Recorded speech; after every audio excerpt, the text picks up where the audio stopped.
Tá dando para ouvir bem? Bom, eu preparei uma aula bem simples até, e eu queria agradecer a Carmen, a Gorete e ao Walter por estar aqui hoje, e principalmente parabenizar quem está aqui, de quem está assistindo e quem está assistindo em casa também, porque se está interessado no assunto é porque quer dar maior qualidade de vida para si próprio ou para o seu familiar, né, que está com esse problema que a gente vem vendo.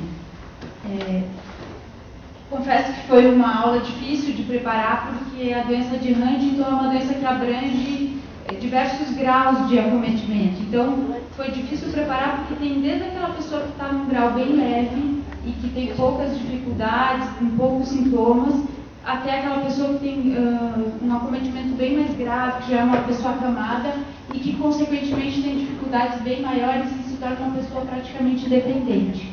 Então, foi difícil de preparar essa aula no sentido de abranger tudo.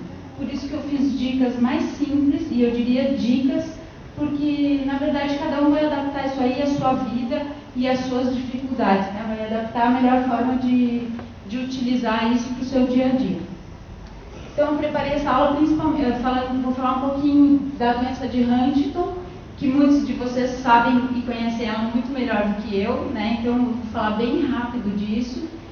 Vou falar um pouquinho da comunicação e o quanto essa doença atrapalha na comunicação da pessoa e como a gente pode ajudar. E falar um pouquinho da deglutição também, quais são as principais dificuldades e como que essas dificuldades se apresentam. E, por fim, durante toda a aula, eu vou falar principalmente como que a fonoaudiologia pode ajudar a minimizar esses problemas e deixar a pessoa com uma melhor qualidade de vida possível. Sobre a doença, é uma desordem neurológica que afeta o sistema motor, a parte cognitiva e a parte emocional do indivíduo, né? Vocês com certeza sabem bem que cada aspecto desses, né? E é uma doença progressiva, acomete principalmente adultos com idade entre 30 e 45 anos. Hoje em dia a gente já vê pessoas jovens apresentando problema e vê pessoas também mais idosas, mas é basicamente nessa faixa etária de 30 a 45 anos que se faz o diagnóstico. É uma doença hereditária e os sintomas são gradativos, por isso que a gente está falando disso de tem sintomas bem leves e sintomas bem graves. Então, ela vai começar leve e a tendência é ir se agravando. E esses sintomas variam muito de indivíduo para indivíduo. Tem indivíduo que recém começou com a doença, mas que o sintoma está se agravando rapidamente. E outros não, que já tem bastante tempo de doença e isso vem piorando gradativamente de uma forma mais devagar, vamos dizer assim. Os sintomas tendem sempre a piorar, mas essa piora é muito diferente de uma pessoa para outra. E os sintomas também, às vezes, podem variar muito de uma pessoa para outra.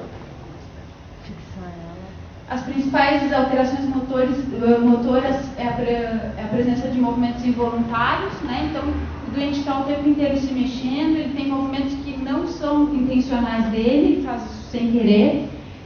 A coreia é o principal deles, né? Que se caracteriza por movimentos bem rápidos e irregulares. Tem uma inquietação motora, então essa pessoa parece que está sempre agitada, inclusive eles estavam me falando que tem lugares que é conhecido como a doença do nervoso, né? Porque a pessoa está o tempo inteiro se mexendo. E os movimentos voluntários, ou seja, aqueles movimentos que a pessoa tem intenção de fazer, eles acontecem às vezes de forma alterada.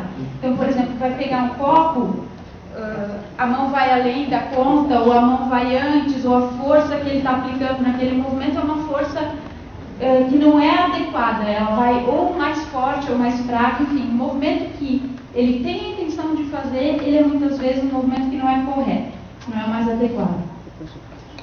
Os movimentos podem ser lentos e muitas vezes sem coordenação, então isso a gente vê muito bem no andar da pessoa, a pessoa tem dificuldade de andar, às vezes um movimento lento, sem coordenação, né? O andar e todos os outros movimentos, mas no andar em geral mais característico. Tem alteração no controle da força do movimento, então isso que eu falei, às vezes a pessoa aplica uma força que é a mais ou a menos do que deveria, do que precisaria. Tem dificuldade em iniciar o movimento, então às vezes a pessoa está sentada e a gente fala, vamos em tal lugar, e levanta, e ela demora para conseguir fazer o movimento, para iniciar esse movimento. Então às vezes vezes parece que a pessoa em si está mais lenta porque os movimentos estão mais lentos.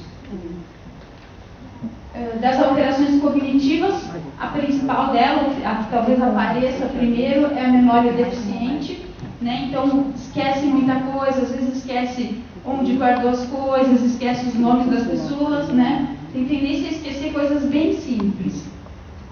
Os pensamentos são lentos e desorganizados, então às vezes está querendo falar de uma coisa, mas não consegue colocar o pensamento para